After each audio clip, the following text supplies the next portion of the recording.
Vector है, let's say एक force है और वो लेट्स से जिसका मैग्नीट्यूड है, लेट्स से फोर्स जिसका मैग्नीट्यूड है 5 न्यूटन और इसका डायरेक्शन है लेट्स से नॉर्थ। ठीक, तो ये एक वेक्टर क्वांटिटी है हमारे पास। यहाँ पे दो चीज़ें इन्वॉल्व है, एक इसका है डायरेक्शन के फोर्स किस डायरेक्शन में है और दूसरा है इसका मैग्नीट्यूड। ठीक, मैग्नीट्यूड क्या होता है? एक प्रॉपर नंबर। मैग्नीट्यूड क्या है? एक नंबर और एक यूनिट मिलकर इसको कहते हैं मैग्नीट्यूड। एक नंबर और इसके साथ क्या चाहिए? एक यूनिट चाहिए, प्रॉपर कोई यूनिट अगर हो तो इसको कहते हैं मैग्नीट्यूड। फॉर एग्जांपल यहाँ पे देखें तो 5 जो है ये एक नंबर है और न्यूटन जो है ये यहाँ पे यूनिट है। इसी तरह अगर मैं लिखूँ लेट से 5 किलोमीटर पर आवर, तो ये जो 5 है यहाँ पे ये एक नंबर है और किलोमीटर पर आवर ये यहाँ पे क्या है? यूनिट है। इसी तरह अगर मैं लिखूँ लेट से 10 kg, तो ये मैग्नीट्यूड है, यहाँ पे 10 क्या है? एक नंबर है और किलोग्राम जो है ये यूनिट है। तो एक नंबर और यूनिट मिलकर दोनों इसको कंबाइनली हम कहते हैं मैग्नीट्यूड। ठीक है। दूसरी किस्म की जो फिजिकल क्वांटिटी है इसको कहते हैं हम स्केलर। स्केलर वो फिजिकल क्वांटिटी है जिसके लिए सिर्फ मैग्नीट्यूड की जरूरत होती है। They can be only represented by magnitude. इसके लिए सिर्फ और सिर्फ मैग्नीट्यूड की जरूरत होती है। ठीक, अच्छा जी। वेक्टर के एग्जांपल्स क्या है? फोर्स ये एक वेक्टर क्वांटिटी है, वेलोसिटी ये एक वेक्टर क्वांटिटी है। ठीक, इसी तरह एक्सेलरेशन ये एक वेक्टर क्वांटिटी है, लीनियर मोमेंटम ये भी एक वेक्टर क्वांटिटी है। ठीक, इसी तरह एंगुलर मोमेंटम ये भी एक वेक्टर क्वांटिटी है, एंगुलर वेलोसिटी ये भी एक वेक्टर क्वांटिटी है, एंगुलर एक्सेलरेशन ये भी एक वेक्टर क्वांटिटी है। ठीक, इसी तरह और भी बहुत सी क्वांटिटीज है। इस तरह स्केलर्स वो क्वांटिटी जिसके लिए सिर्फ मैग्नीट्यूड की जरूरत होती है। तो इसमें है मास, ये एक स्केलर क्वांटिटी है, लेंथ किसी जिस्म का। ठीक, इसी तरह डेंसिटी किसी जिस्म की, ये एक स्केलर क्वांटिटी है। इसके अलावा वर्क, एनर्जी, ये सारे स्केलर फिजिकल क्वांटिटीज है। ठीक, अच्छा जी, नेक्स्ट स्लाइड पे चलते हैं और नेक्स्ट स्लाइड में क्या है? वेक्टर रिप्रेजेंटेशन के वेक्टर को हम किस तरह रिप्रेजेंट कर सकते हैं। ठीक, वेक्टर रिप्रेजेंटेशन के दो तरीके हैं, एक को हम कहते हैं सिंबॉलिक रिप्रेजेंटेशन और दूसरा है ग्राफिकल रिप्रेजेंटेशन। सिंबॉलिक रिप्रेजेंटेशन क्या है? सिंबॉलिकली एक वेक्टर को रिप्रेजेंट किया जाता है एक लेटर से। सिंबॉलिकली एक वेक्टर को रिप्रेजेंट किया जाता है एक लेटर से। In this method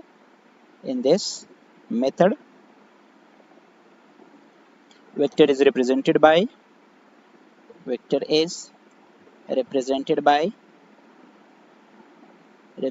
by a letter। एक लेटर से हम इसको रिप्रेजेंट करते हैं। फॉर एग्जांपल अगर आप लिखते हैं ए लेट सपोज, तो इसका यूजुअली मतलब होता है 1, यानी a book, A pencil, a chair. ठीक, लेकिन अगर आप इस तरह लिखते हैं तो इसका फिजिक्स में मतलब होता है एक फिजिकल क्वांटिटी, बल्कि वेक्टर फिजिकल क्वांटिटी यानी एक्सेलरेशन।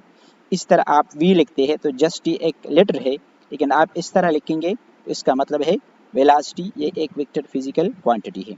इसी तरह आप लिखेंगे पी, तो ये जस्ट एक लेटर है, लेकिन आप इसको इस तरह लिखेंगे तो इसका मतलब होगा लीनियर मोमेंटम होगा। इसका क्या है? ये लीनियर मोमेंटम है। ठीक, इस तरह आप एल लिखते हैं तो ये जस्ट एक लेटर है, लेकिन आप इस तरह लिखते हैं तो इसका मतलब होगा एंगुलर मोमेंटम। तो वेक्टर फिजिकल क्वांटिटीज को सिंबॉलिकली जब भी आप रिप्रेजेंट करते हैं तो एक लेटर और इसके ऊपर एक एरो रखा जाता है, तो ये वेक्टर को रिप्रेजेंट कर रहे होते हैं। ठीक, ये क्या है? सिंबॉलिक रिप्रेजेंटेशन है। दूसरा होता है ग्राफिकल रिप्रेजेंटेशन। ग्राफिकल रिप्रेजेंटेशन या इसको हेड टू टेल रूल भी कहते हैं। ठीक, अच्छा जी, ग्राफिकल रिप्रेजेंटेशन या हेड टू टेल रूल कौन सा मेथड होता है? रिप्रेजेंट करेंगे तो इसको कहते हैं graphical representation. Head to tail rule method है एडिशन ऑफ वेक्टर का। ठीक, तो ग्राफिकल रिप्रेजेंटेशन में वेक्टर को हम रिप्रेजेंट करते हैं एक लाइन के जरिए। इसका जितना लेंथ होगा वो वेक्टर के मैग्नीट्यूड को रिप्रेजेंट करेगा और इसका जो एरो हेड है वो डायरेक्शन को रिप्रेजेंट करता है। फॉर एग्जांपल, ठीक, ये एक वेक्टर है लेट से, और इसको मैं लेट से वेलोसिटी कंसीडर कर लेता हूँ 5 मीटर पर सेकंड और इसका डायरेक्शन है नॉर्थ। ठीक, तो ये क्या रिप्रेजेंट कर रहा है?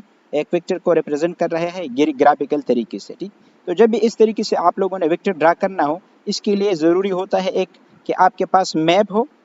मैप क्या होता है? इस तरह का एक मैप के इसमें डायरेक्शन का शो हो, ईस्ट, वेस्ट, नॉर्थ और साउथ। या आपके पास कोऑर्डिनेट सिस्टम होना चाहिए, कोऑर्डिनेट सिस्टम, 2 डायमेंशन या 3 डायमेंशन कोऑर्डिनेट सिस्टम। ये डिपेंड करता है कि आप कौन सी क्वांटिटी को रिप्रेजेंट कर रहे हैं। तो 2 डायमेंशन कोऑर्डिनेट सिस्टम जो है वो इस तरह होता है। इस हॉरिजॉन्टल लाइन को हम एक्स एक्सिस कहते हैं, और जो वाई लाइन होता है, इस दो वर्टिकल लाइन, इसको कहते हैं वाई एक्सिस। और इस ये जो जिस पॉइंट पे एक दूसरे को इंटरसेक्ट करते हैं, इसको कहते हैं ऑरिजिन।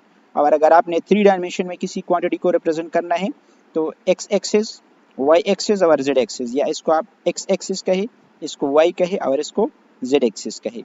और ये एंटी क्लॉकवाइज डायरेक्शन में एक्स वाई जेड डायरेक्शन आप ड्रा करेंगे, और जिस पॉइंट पे एक दूसरे को इंटरसेक्ट करते हैं इसको कहते हैं ओरिजिन, इसको कहते हैं, ठीक। इसके लिए आपके पास एक स्केल भी होना चाहिए।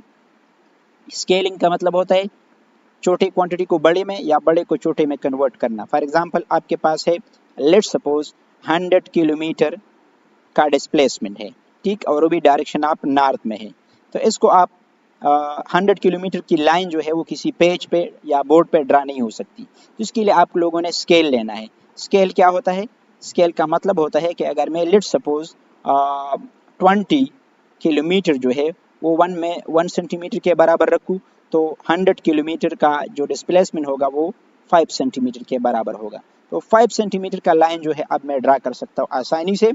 और इसके लिए मैप ज़रूरी है, क्योंकि नॉर्थ के डायरेक्शन में हमने एक लाइन ड्रा करनी है और जिसकी लेंथ हो 5 सेंटीमीटर।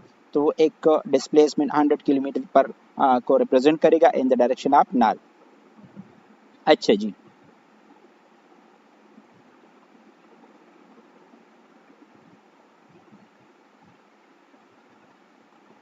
अच्छा ये वेक्टर अलजेब्रा।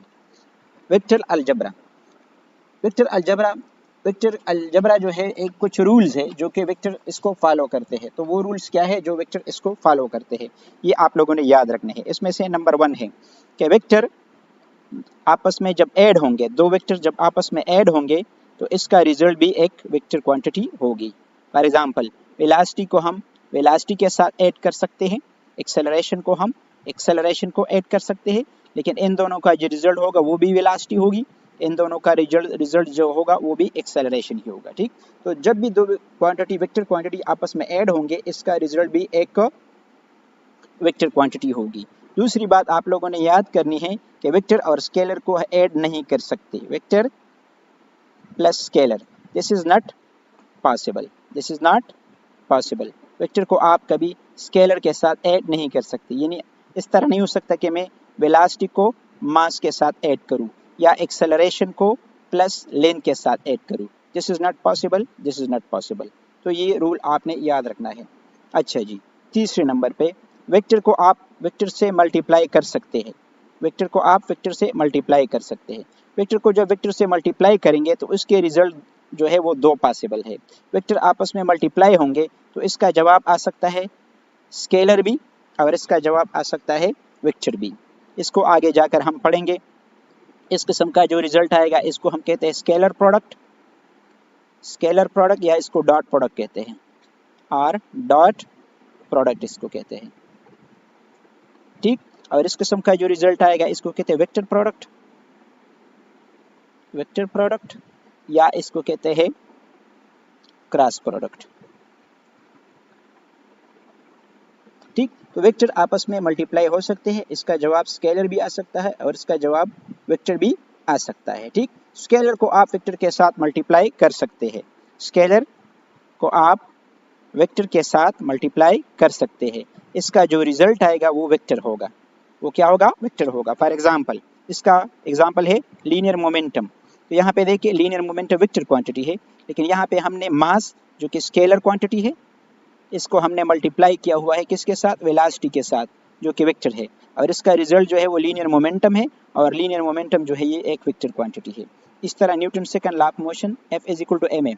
यहाँ पे क्या है? मास क्या है? ये स्केलर है, एक्सेलरेशन ये वेक्टर है, इसको हमने मल्टीप्लाई किया हुआ है और इसका जो रिजल्ट आया है फोर्स, ये एक वेक्टर क्वांटिटी है, ठीक।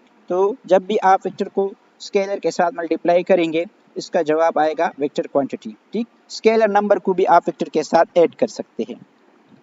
ठीक, स्केलर नंबर को भी आप वेक्टर के साथ मल्टीप्लाई कर सकते हैं और इसका आंसर आएगा वेक्टर क्वांटिटी। ठीक, फॉर एग्जांपल हमारे पास कोई वेक्टर है, लेट्स से 5 न्यूटन फोर्स है, 5 न्यूटन फोर्स है और इसको मैं किसी स्केलर नंबर 2 से मल्टीप्लाई करूं तो इसका आंसर आएगा 10 न्यूटन। ठीक, यानी इसका मैग्नीट्यूड भी चेंज हो जाएगा, मैग्नीट्यूड इसका बढ़ जाएगा। ठीक, 10 न्यूटन फोर्स होगा। ठीक, अगर पहले ये 5 न्यूटन था तो अब इसका मैग्नीट्यूड है 10 न्यूटन। तो जब भी आप किसी स्केलर नंबर को वेक्टर के साथ मल्टीप्लाई करेंगे तो इसका रिजल्ट आएगा वेक्टर आएगा। ठीक, और 6 नंबर आप लोगों ने याद करना है कि वेक्टर को कभी वेक्टर से डिवाइड नहीं किया जा सकता, this is not possible. Vector को आप वेक्टर से डिवाइड नहीं कर सकते, this is also not possible. Next है हमारे पास कोऑर्डिनेट सिस्टम। इसमें से हम पढ़ेंगे Cartesian coordinate system. Cartesian coordinate system क्या होता है? जब आप दो लाइन म्यूचुअली परपेंडिकुलर ड्रा करते हैं, एक हॉरिजॉन्टल और एक वर्टिकल, तो जो हॉरिजॉन्टल लाइन होता है इसको हम कहते हैं एक्स एक्सिस और जो वर्टिकल लाइन होता है इसको कहते हैं वाई एक्सिस। जिस पॉइंट पे एक दूसरे को इंटरसेक्ट करते हैं इसको कहते हैं ओरिजिन। ठीक, तो इसको हम कहते हैं 2 डायमेंशन कोऑर्डिनेट सिस्टम या 2 डायमेंशन कार्टेशियन कोऑर्डिनेट सिस्टम इसको कहते हैं। और ये क्यों ज़रूरी है हमारे लिए? किसी वेक्टर को रिप्रेजेंट करने के लिए ये सिस्टम ज़रूरी है। This system is used to represent a vector in 2 dimension।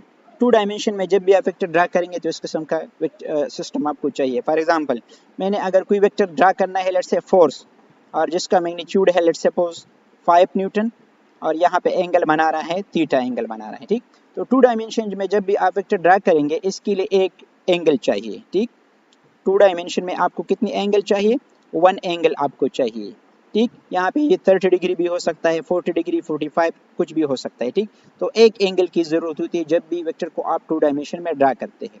लेकिन जब आप स्पेस में किसी वेक्टर को ड्रा करना चाहते हैं तो इसके लिए 3 डायमेंशन कोऑर्डिनेट की ज़रूरत होती है। फॉर एग्जांपल लेट्स से ये एक्स एक्सिस है, ये वाई एक्सिस है और ये जेड एक्सिस है और जिस पॉइंट पे आपस में इंटरसेक्ट करते हैं ये ओरिजिन है। ये दोनों लाइन जो है ये भी आपस में परपेंडिकुलर है और ये तीनों लाइन भी आपस में परपेंडिकुलर है, एक दूसरे के साथ 90 डिग्री का एंगल बना रहे हैं।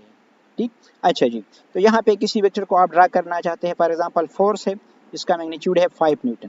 लेकिन यहाँ पे 3 डायमेंशन में जब भी आप वेक्टर ड्रा करेंगे तो इसके लिए 3 एंगल की ज़रूरत होती है। फॉर एग्जांपल एक्स एक्सिस के साथ एंगल बना रहे हैं अल्फा, वाई एक्सिस के साथ एंगल बना रहे हैं बीटा और जेड एक्सिस के साथ एंगल बना रहे हैं गैमा। तो 3 डायमेंशन कोऑर्डिनेट सिस्टम में जो होता है 3 डायमेंशन जो कोऑर्डिनेट सिस्टम है इसमें जब भी आप वेक्टर ड्रा करेंगे तो इसके लिए कितनी एंगल चाहिए? 3 एंगल्स चाहिए इसको रिप्रेजेंट करने के लिए, अल्फा बीटा गैमा, इस किस्म के 3 एंगल आप रिप्रेजेंट कर सकते हैं किसी भी वेक्टर को। तो 2 डायमेंशन वेक्टर या इसको प्लेन में जब आप कोई वेक्टर ड्रा करेंगे तो इसके लिए 2 डायमेंशन कोऑर्डिनेट सिस्टम चाहिए और जब स्पेस में कोई वेक्टर ड्रा करना हो तो इसके लिए 3 डायमेंशन कोऑर्डिनेट सिस्टम की ज़रूरत होती है। अच्छा जी, वेक्टर एडिशन। अच्छा जी, जब दो वेक्टर्स को आपस में हम कंबाइन करते हैं इस तरीके से, 2 या 2 से ज़्यादा वेक्टर को आपस में हम इस तरह कंबाइन करते हैं कि इससे हमें एक सिंगल रिजल्ट मिलता है। तो जो रिजल्ट मिलता है इसको हम रिजल्टेंट वेक्टर कहते हैं और इस प्रोसेस को कहते हैं एडिशन ऑफ वेक्टर। ऐसा तरीका to combine 2 or more vectors to get a single resultant।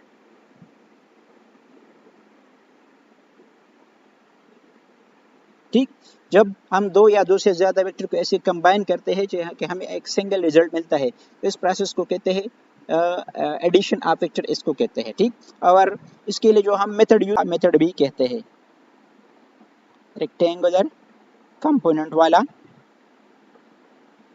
Method भी इसको कहते हैं। ठीक, तो ये जो तरीका है, ये जो तरीका होता है, ये इसमें हम दो या दो से ज़्यादा वेक्टर को कंबाइन करके एक सिंगल रिजल्ट हासिल करते हैं, ठीक। और इसका जो रिजल्टेंट वेक्टर होगा, फॉर एग्जांपल हमारे पास दो वेक्टर है, एक है लेट्स से वेक्टर ए इस डायरेक्शन में है और दूसरा है वेक्टर बी इस डायरेक्शन में है लेट्स सपोज, और ये हॉरिजॉन्टल के साथ कुछ एंगल बना रहा है 30 डिग्री का।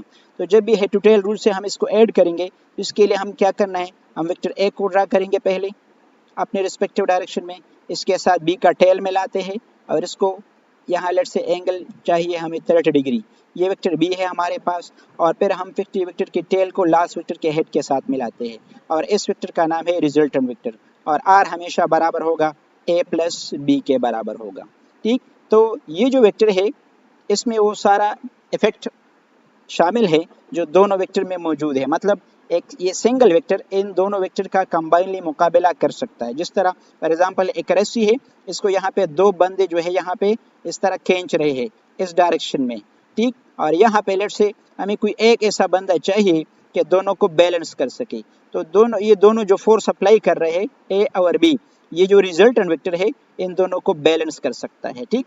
तो इन दोनों का जो कंबाइंड इफेक्ट है वो एक सिंगल इफेक्ट जो है जिसको हम रिजल्टेंट वेक्टर कहते हैं, ये इसको आसानी के साथ बैलेंस कर सकता है, ठीक। तो दो से ज़्यादा वेक्टर जब आपस में कंबाइन होते हैं और इसका जो सिंगल इफेक्ट हमें मिलता है जिसको कहते हैं रिजल्टेंट वेक्टर इसको कहते हैं, ठीक। तो ए आर हमेशा बराबर होगा ए प्लस बी के। इसमें आप लोगों ने याद रखना है कि हेड टू टेल रूल का जो मेथड है, ये वाला जो मेथड है ग्राफिकल मेथड जिसको कहते हैं, ये मोर इन्फॉर्मेटिव है, मोर इन्फॉर्मेटिव, क्योंकि यहाँ पे हमने वेक्टर्स ड्रा करने होते हैं अपने रिस्पेक्टिव डायरेक्शन में, लेकिन ये लेस एक्यूरेट है। क्या है? लेस एक्यूरेट है, ठीक, क्योंकि इसमें डायग्राम के दौरान आपसे कोई भी गलती हो सकती है, तो हो सकता है कि आप मैग्नीट्यूड में कोई कमी बेशी आ जाए, ठीक। इस वजह से ये मोर इन्फॉर्मेटिव है लेकिन लेस एक्यूरेट है। लेकिन जो दूसरा मेथड है जिसको हम एनालिटिकल मेथड कहते हैं, ये मोर एक्यूरेट है,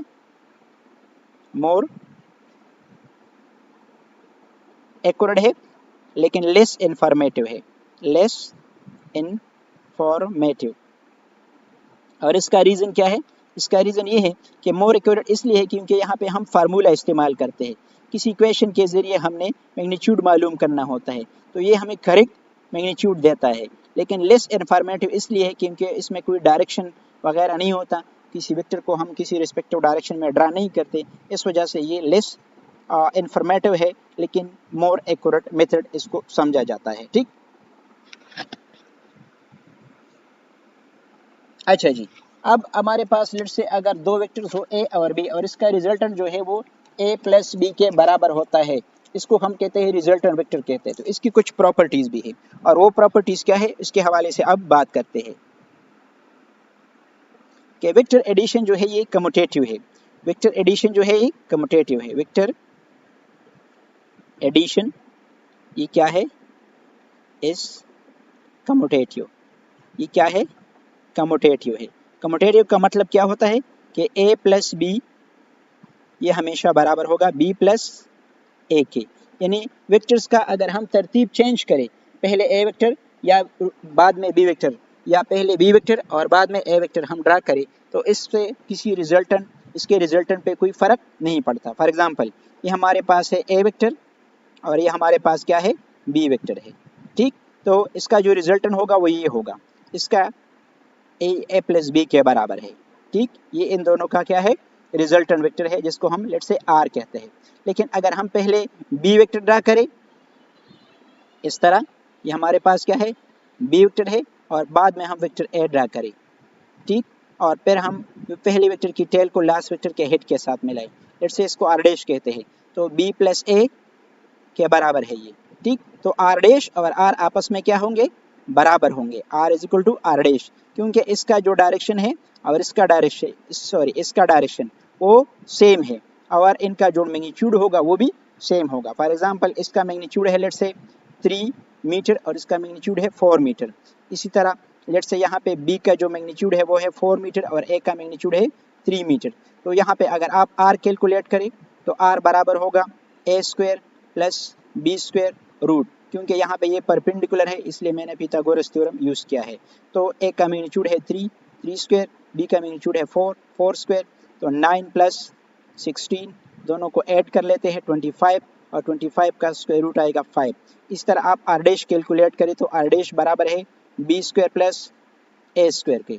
इसका रूट ले ले आप, बी जो है वो बराबर है 4 के तो 4 स्क्वायर, ए बराबर है 3 के तो 3 स्क्वायर, दोनों को 16 प्लस 9 ऐड कर लेते हैं 25 और 25 का जो स्क्वायर रूट आएगा वो 5 के बराबर होगा। ठीक, तो आर और आर डैश आपस में बराबर है। इन दो वेक्टर का अगर हम चेंज कर दे, मतलब पहले बाद में अगर इसको लिखते हैं तो इससे कोई इसकी पोजीशन पे कोई असर नहीं पड़ता, a प्लस बी हमेशा बराबर होगा b प्लस ए के। अब अगर हमसे कोई पूछे कि आर वेक्टर का मैग्नीट्यूड कैलकुलेट करें तो इसका मैग्नीट्यूड कैसे कैलकुलेट करेंगे? इसका मैग्नीट्यूड कैलकुलेट करने के लिए आप लोगों ने ये इक्वेशन जो है वो यूज़ करना है कि आर जो है वो या आर स्क्वायर जो है वो बराबर होगा A square plus B square plus 2ab into cos theta के बराबर होता है। ठीक, इक्वेशन यूज़ करना है। अगर दोनों साइड पे हम स्क्वायर रूट ले लें तो आर जो है वो बराबर होगा A square plus B square plus 2ab cos theta. ये मैग्नीट्यूड मालूम करने के लिए ये फार्मूला हमने हमेशा से यूज़ करना है। ठीक, इसको triangle law of vector addition भी कहते हैं, triangle law of vector addition भी इसको कहते हैं।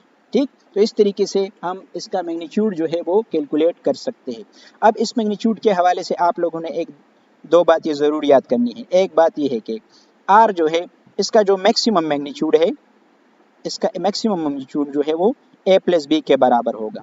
ठीक, यानी ए प्लस बी के बराबर होगा तब जब इसका जो मैग्नीट्यूड है वो बराबर होगा ए प्लस बी के मैग्नीट्यूड के, जब ये क्या होंगे आपस में पैरेलल होंगे, यानी इनके दरमियान जब एंगल 0 होगा या दोनों वेक्टर आपस में पैरेलल होंगे तो इसका जो मैग्नीट्यूड होगा वो मैक्सिमम होगा।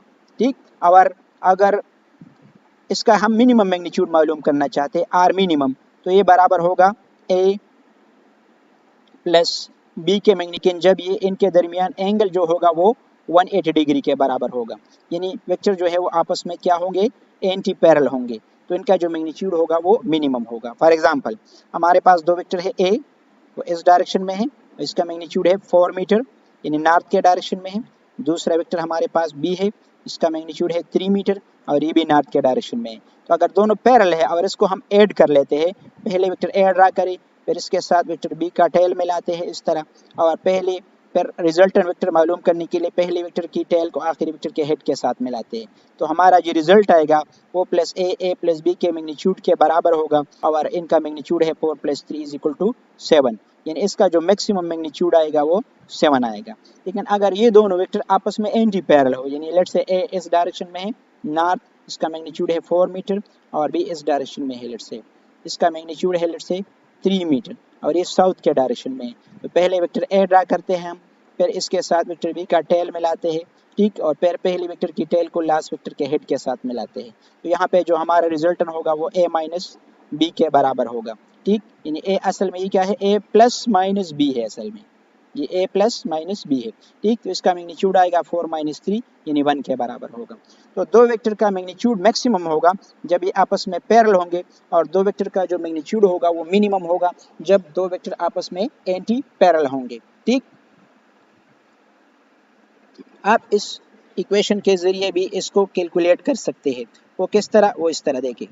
फॉर एग्जांपल यहाँ पे आप इस को कैलकुलेट करना चाहते हैं कि इसका मैग्नीट्यूड जो है वो मैक्सिमम है या मिनिमम है, तो आप यहाँ से जान सकते हैं। फॉर एग्जांपल यहाँ पे देखें आर हमारे पास जो है वो बराबर है A square plus B square plus 2ab cos theta के बराबर है। ठीक, तो अगर आपस में ये पैरेलल है तो एंगल जो है वो 0 के बराबर है, तो हम लिख सकते हैं r = a square plus B square plus 2ab और cos 0 जो है वो बराबर है 1 के, इसलिए मैं लिख सकता हूँ a square plus B square plus 2ab square root, और इसको मैं लिख सकता हूँ a plus B whole square root, और स्क्वायर और रूट कैंसिल होगा तो इसका मैग्नीट्यूड होगा a प्लस बी के बराबर होगा। ठीक, तो इस तरीके से हम लिख सकते हैं कि इसका जो मैक्सिमम मैग्नीट्यूड आएगा वो इस तरह आएगा, और मिनिमम कब आएगा, मिनिमम इस तरह आएगा आर मिनिमम जो है वो बराबर होगा जब इनके दरमियान एंगल जो है वो 180 डिग्री के बराबर होगी, यानी A square plus B square plus 2ab cos theta होता है। यहाँ पे अगर एंगल लेट से बराबर हो 180 डिग्री के तो काज 180 डिग्री यहाँ पे पुट कर लेते हैं। आर मिनिमम बराबर होगा A square plus B square plus 2ab और यहाँ पे हम लिखेंगे cos of 180 degree. Cos 180 degree जो है वो -1 के बराबर होते हैं, तो मैं लिख सकता हूँ A square plus B square minus 2ab, क्योंकि काज 180 जो है -1 के बराबर है और ये क्या है, स्क्वायर रूट है। इसको अगर हम इस तरह लिखे a minus B whole square और स्क्वायर रूट, इसको अगर रूट से हम बाहर निकालेंगे तो a माइनस बी आएगा, ठीक। यानी इसका जो मैग्नीट्यूड होगा मिनिमम वो a माइनस बी के बराबर होगा। इस केस में एंगल जो है वो 0 डिग्री के बराबर है, इस केस में जो एंगल है वो 180 डिग्री के बराबर होगा। और इसका मैग्नीट्यूड 0 कब होगा, आर 0 कब होगा, ये 0 के बराबर होगा अगर एंगल जो है वो 90 डिग्री के बराबर है, क्योंकि आर बराबर है A square plus B square plus 2ab cos of theta के, ठीक। तो इसमें अगर हम एंगल 90 डिग्री रखेंगे तो हम लिख सकते हैं R is equal to R square is equal to A square plus B square plus 2ab और यहाँ पे एंगल क्या है, ये 90 डिग्री के बराबर है, सॉरी दरमियान में होगा, मैं 0 नहीं होगा, मैग्नीट्यूड जो है वो क्या होगा, आर मैक्सिमम और आर मिनिमम के दरमियान होगा। यहाँ पे आर क्या होगा, मैक्सिमम से जो है वो कम होगा, less than greater than minimum, R minimum से ज़्यादा होगा और आर मैक्सिमम से इसका मैग्नीट्यूड जो है वो कम होगा। तो काज 90 पुट कर लेते हैं यहाँ पे, काज 90 जो है वो 0 के बराबर है, तो ये टर्म 0 है, इसलिए मैं लिख सकता हूँ आर जो है स्क्वायर ये बराबर है A square plus B square, और इसी को आप कहते हैं क्या, पिथागोरस थ्योरम भी आप इसको कह सकते हैं, ठीक। तो ये जो एंगल, ये जो इक्वेशन है, इसको आप किसी भी सिचुएशन के लिए यूज़ कर सकते हैं कि एंगल वो 0 के बराबर हो या 180 डिग्री के बराबर हो या 90 डिग्री के बराबर हो, आसानी से आप जो है इसको यूज़ कर सकते हैं। अच्छा जी, अब क्वेश्चन है, लेट से हमारे पास दो वेक्टर है, एक का मैग्नीट्यूड है 8 Newton, it's a vector A है, और दूसरा मैग्नीट्यूड है 3 न्यूटन, और हमसे पूछा गया है कि इनका मैक्सिमम मैग्नीट्यूड मालूम करें। तो मैंने आपको बताया कि आर जो होता है इसका मैग्नीट्यूड मैक्सिमम के बराबर होता है जब हमारे पास एंगल क्या हो, थीटा जब 0 डिग्री के बराबर हो, ठीक। तो जब ये पैरेलल होंगे, मतलब ये वेक्टर, ये ए और बी आपस में जब पैरेलल होंगे तो इनका मैग्नीट्यूड जो है वो मैक्सिमम होगा। लेट से अगर आपके पास ऑप्शन हो ए, लेट से इसका ऑप्शन 8 यूनिट है इसका मैग्नीट्यूड, बी ऑप्शन आपको गिवन है 3 यूनिट है लेट से, और सी ऑप्शन आपको गिवन है 11 यूनिट है, ठीक। और डी जो ऑप्शन है वो आपको गिवन है लेट से 13 यूनिट के बराबर है। तो इसमें कौन सा आंसर आएगा, ठीक। तो इनका मैग्नीट्यूड मैक्सिमम कब होगा, आर बराबर होगा ए प्लस बी के मैग्नीट्यूड के, यानी आपस में इसको ऐड कर लेते हैं, इसका मैग्नीट्यूड है 8 न्यूटन और इसका मैग्नीट्यूड है 3 न्यूटन, तो दोनों को मिलाकर क्या है 11 न्यूटन इसका मैग्नीट्यूड है। Question number 2, the possible sum of two vectors A and B, एक वेक्टर है 5 न्यूटन, दूसरा वेक्टर है 4 न्यूटन, और आपसे पूछा गया है कि इनका जो पॉसिबल मैग्नीट्यूड है वो कौन सा होगा, ठीक। तो पॉसिबल मैग्नीट्यूड इसका क्या हो सकता है, मैंने आपको बताया कि आर जो है इसका मैग्नीट्यूड हो सकता है greater than R, equal to R minimum, और less than R equal to R maximum, इन दोनों के दरमियान इसका मैग्नीट्यूड जो है वो आ सकता है। इसका जो मैक्सिमम मैग्नीट्यूड होगा वो बराबर होगा ए प्लस बी के मैग्नीट्यूड के, और इसका जो मिनिमम मैग्नीट्यूड होगा आर मिनिमम वो ए माइनस बी के बराबर होगा, ठीक। तो इन दोनों को मुख्तलिफ तरीक़ों से आप ऐड कर सकते हैं।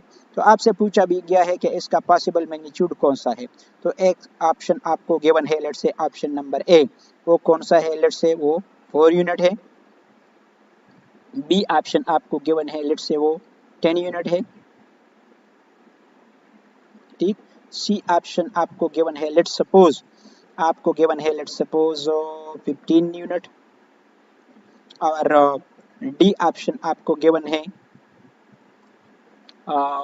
लेट से 4 यूनिट, ठीक। तो इनमें से कौन सा ऑप्शन जो है वो दुरुस्त है। देखिए इसका जो मैक्सिमम मैग्नीट्यूड होगा आर मैक्सिमम वो बराबर होगा ए प्लस बी के, यानी दोनों जब आपस में पैरेलल होंगे तो 5 + 4 इसका आंसर आएगा मैक्सिमम, इसका आंसर पॉसिबल है 9, ठीक। और इसका जो मिनिमम आंसर होगा वो बराबर होगा a माइनस बी के, यानी 5 माइनस 4 यानी 1 के बराबर है। तो इसका आंसर जो है 1 से लेकर 9 तक का पॉसिबल है। तो देखिए इसमें से एक ऑप्शन जो है वो 4 यूनिट है, ठीक। इसको चलो 14 कर लेते हैं, ठीक। ये है 4 यूनिट, तो ये 9 और 1 के दरमियान आता है। तो ये जो आंसर है ये पॉसिबल है। बी क्यों पॉसिबल नहीं है? क्योंकि ये 9 से ज़्यादा आ रहा है, तो इतना पॉसिबल नहीं है। 15 भी 9 से ज़्यादा आ रहा है, 14 भी 9 से ज़्यादा आ रहा है। इस वजह से जो करेक्ट ऑप्शन होगा वो हमारे पास क्या होगा? ऑप्शन नंबर ए, और बाकी जो ऑप्शन है वो गलत है। अच्छा जी, एक और क्वेश्चन है कि अगर r बराबर हो a प्लस बी के और r का जो मैग्नीट्यूड है वो बराबर हो a square plus B square plus 2ab square root के, तो आपसे पूछा गया है कि इनके दरमियान जो एंगल है वो आप लोगों ने कैलकुलेट करना है। वो कैसे कैलकुलेट कर लेते हैं, ठीक। तो आपको पता है कि r का जो मैग्नीट्यूड होता है वो बराबर होता है a square plus B square plus 2ab cos of theta के, ठीक, स्क्वायर रूट। तो इन दोनों को अगर हम कंपेयर कर लेते हैं, r बराबर है r के और इसका जो राइट साइड है राइट साइड के बराबर है, a स्क्वायर बराबर है a स्क्वायर के, b स्क्वायर बराबर है b स्क्वायर के, तो 2ab cos थीटा बराबर है 2ab के। इसलिए मैं लिखूंगा 2ab cos थीटा बराबर है 2ab के। दोनों साइड से 2 से डिवाइड कर लेते हैं, a से डिवाइड कर लेते हैं, b से डिवाइड कर लेते हैं। इसका मतलब ये है कि cos थीटा बराबर है 1 के, या थीटा बराबर है cos इनवर्स 1 के। और आपको पता है कि cos 1 किस एंगल पे बराबर होता है? 0 डिग्री के बराबर होते हैं, ठीक। यानी जब एंगल जो है वो 0 के बराबर होगा तो हम लिख सकते हैं कि r का जो मैग्नीट्यूड है वो बराबर होगा a square plus B square plus 2ab के बराबर होगा, ठीक। तो इस तरीके से हम इसका जो एंगल है वो कैलकुलेट कर सकते हैं।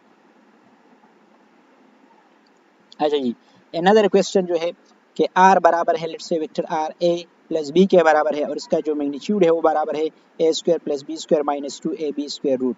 तो a और b के दरमियान एंगल कितना है? आपके पास ऑप्शन मौजूद है 0 डिग्री, b जो है वो है 90 डिग्री, c जो है वो मौजूद है 180 डिग्री और d जो है वो मौजूद है वो 60 डिग्री। तो कौन सा एंगल आप लोगों ने आपके पास होना चाहिए, ठीक। तो देखिए r का जो मैग्नीट्यूड होता है वो बराबर होता है a square plus B square plus 2ab cos theta और यहाँ पे क्या है? Square root. तो इन दोनों इक्वेशन को अगर आप कंपेयर कर लें तो इसका मतलब है 2ab cos थीटा बराबर है माइनस 2ab के। तो मैं लिख सकता हूँ 2ab cos थीटा बराबर है माइनस 2ab के। दोनों साइड से 2 से डिवाइड कर ले, a से डिवाइड कर ले, b से डिवाइड कर ले। इसका मतलब है cos थीटा बराबर है माइनस 1 के, ठीक, या थीटा बराबर है cos इनवर्स माइनस 1 के। और cos इनवर्स माइनस 1 बराबर है किस चीज़ के? 180 डिग्री के। इसलिए हमारे पास जो करेक्ट ऑप्शन है वो कौन सा है? ऑप्शन नंबर सी है। अच्छा, नेक्स्ट क्वेश्चन है, अगर r बराबर है, लेट्स से r वेक्टर बराबर है a vector plus b vector और इसका जो मैग्नीट्यूड है वो बराबर है a square plus b square plus ab square root के, तो a और b के दरमियान एंगल को कितना होना चाहिए? a ऑप्शन आपके पास है 0 डिग्री, b ऑप्शन आपके पास है 60 डिग्री, c ऑप्शन आपके पास है कितना? 90 डिग्री और डी ऑप्शन आपके पास है 180 डिग्री होना चाहिए, ठीक। तो आपको पता है कि r का जो मैग्नीट्यूड है वो बराबर है a square plus B square plus 2ab cos theta के और स्क्वायर रूट, ठीक। तो इस टर्म को और इस टर्म को आपस में कंपेयर करना है कि 2ab cos थीटा बराबर है ab के, ठीक। तो दोनों साइड को a और b से डिवाइड कर लेते हैं, तो हम लिख सकते हैं कि 2 cos theta is equal to 1 के बराबर है, या cos थीटा बराबर है 1/2 के, या थीटा बराबर है cos इनवर्स 1/2 के। और cos इनवर्स 1/2 या cos इनवर्स 0.5 जो है ये बराबर है किस चीज़ के? 60 डिग्री के। इसलिए हमारा जो करेक्ट ऑप्शन होगा वो होगा ऑप्शन नंबर बी। तो इस तरीके से के क्वेश्चन जो है वो आपसे पूछे जा सकते हैं। नेक्स्ट भी एक क्वेश्चन है कि हमारे पास r वेक्टर जो है वो बराबर हो a प्लस बी के और इसका जो मैग्नीट्यूड है वो बराबर है a square plus B square minus A B के, तो ए और बी के दरमियान एंगल आप लोगों ने कैलकुलेट करना है। ठीक, तो किस तरीके से हम इनके दरमियान जो एंगल है वो कैलकुलेट कर सकते हैं। ठीक, तो आप लोगों ने वही करना है कि इन दोनों को कंपेयर करना है। यानी आपके पास अगर ऑप्शन है A is equal to 0 degree, B जो है वो आपके पास है 60 डिग्री, सी आपके पास है 90 डिग्री और डी ऑप्शन आपके पास है 120 डिग्री। ठीक, तो आपने क्या करना है, आर का मैग्नीट्यूड बराबर होता है A square plus B square plus 2ab cos theta के। ठीक, स्क्वायर रूट इस टर्म को और इस टर्म को आपने कंपेयर करना है, तो मैं लिख सकता हूँ 2ab cos theta is equal to minus A B. दोनों साइड को ए और बी से हम डिवाइड कर लेते हैं, तो 2 कॉस थीटा बराबर है -1 के और कॉस थीटा जो है वो बराबर है -1/2 के और थीटा बराबर है काज इनवर्स -1/2 से। ठीक, तो इसका जो आंसर आएगा आपके पास वो आएगा 120 डिग्री आएगा, इसलिए आपके पास जो करेक्ट ऑप्शन है वो है ऑप्शन नंबर डी।